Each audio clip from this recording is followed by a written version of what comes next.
So music studio.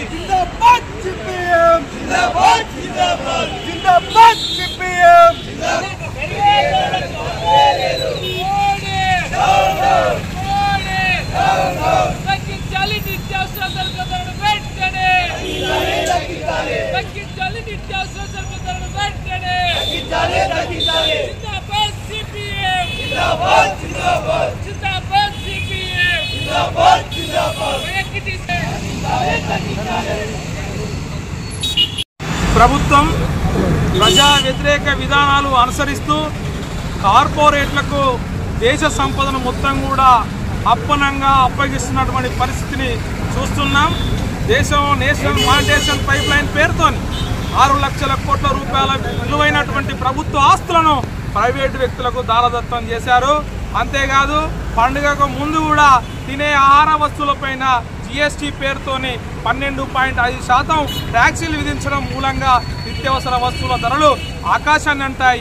పేదలకు మధ్యతరగతి ప్రజానీకానికి అనేకమైనటువంటి ఇబ్బందులకు గురవుతున్న పరిస్థితి కూడా ఉంది. పెంచిన ఏదైతే ధరలు ఉన్నాయో అవి వెంటనే తగ్గించాలని చెప్పేసి సిపిఎం పార్టీగా కేంద్ర ప్రభుత్వాన్ని డిమాండ్ చేస్తున్నాం. అంతేకాదు కేంద్ర కేబినెట్ ఇటీవల ఆమోదించినటువంటి జమిలీ ఎన్నికలు ఒకే దేశం ఒకే ఎన్నిక అని చెప్పి తీసుకొచ్చినటువంటి సిపిఎం పూర్తిగా వ్యతిరేకిస్తుంది. ఎందుకంటే ఇది పార్లమెంటరీ వ్యవస్థకు సమైక్య స్ఫూర్తికి ఇది తీవ్ర విఘాతం కలిగించేది. ఇప్పుడు ఆయా రాష్ట్రాలకు 5 సంవత్సరాల కాల పరిమితిని విఘాతం కలిగించేటువంటి చట్టం ఇది పార్లమెంటు శాసనసభ లేదా స్థానిక సంస్థలకు ఒకేసారి ఎన్నికలు నిర్వహించడం అంటే ఇది ఈ రాష్ట్రాల హక్కులను మొత్తం నిలిపివేసేటువంటి చర్యలకు కూరుకుంటా ఉంది.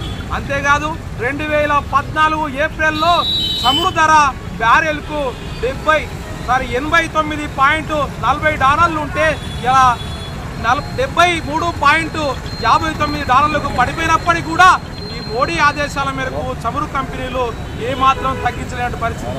$18 తగ్గితే 18% తగ్గించి పెట్రోల్ లీటర్ అమ్మాల్సినటువంటి చమురు కంపెనీలు మరి మోడీ మాటలు విని ఆ రకమైనటువంటి చర్యలు తీసుకోలేదు. ఇప్పటికైనా రిటైల్ రంగంలో ఉన్నటువంటి ఉత్పత్తి ఏవైతే చేస్తున్నాయో ఈ రిటైల్ రంగంలో ఉన్నటువంటి పెట్రోల్ డీజిల్ అధిక ద్రవ్యోల్బణానికి కూడా దోహదపడుతున్నాయి. అధిక ద్రవ్యోల్బణం పెరిగితే ఇలా కూరగాయల ధరలు ఆహార ధరలు మొత్తం కూడా పెరిగేటువంటి అవకాశం ఉంది.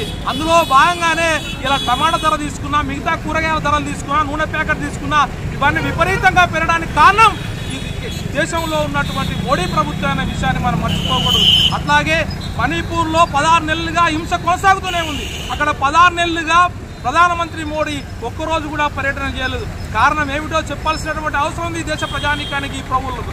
అంతేకాదు ఇజ్రాయిల్ పాలస్తీనా మీద గాజా మీద దాడి చేసి వేలాది మంది నిరాశలైతే కనీసం అక్కడ ఉన్నటువంటి ఇజ్రాయిల్ ప్రభుత్వానికి ఏదైతే ఆయుధాలు సరఫరా చేస్తుందో అది నిషేధం విధించాలని చెప్పేసి సిపిఎం పార్టీగా డిమాండ్ చేస్తున్నాం. మొత్తం కూడా కేంద్ర ప్రభుత్వం ప్రజా వ్యతిరేక విధానాలకు వ్యతిరేకంగా పెద్ద ఎత్తున ఈ జిల్లాలో దశల వారీగా ఇష్టాగోష్ఠులు సమావేశాలు సభలు పెట్టి ఈ ప్రభుత్వ తీరును ఎండగడతామని చెప్పేసి సందర్భంగా హెచ్చరిస్తున్నాం. వాసుదేవరెడ్డి, సిపిఎం జిల్లా కార్యదర్శి.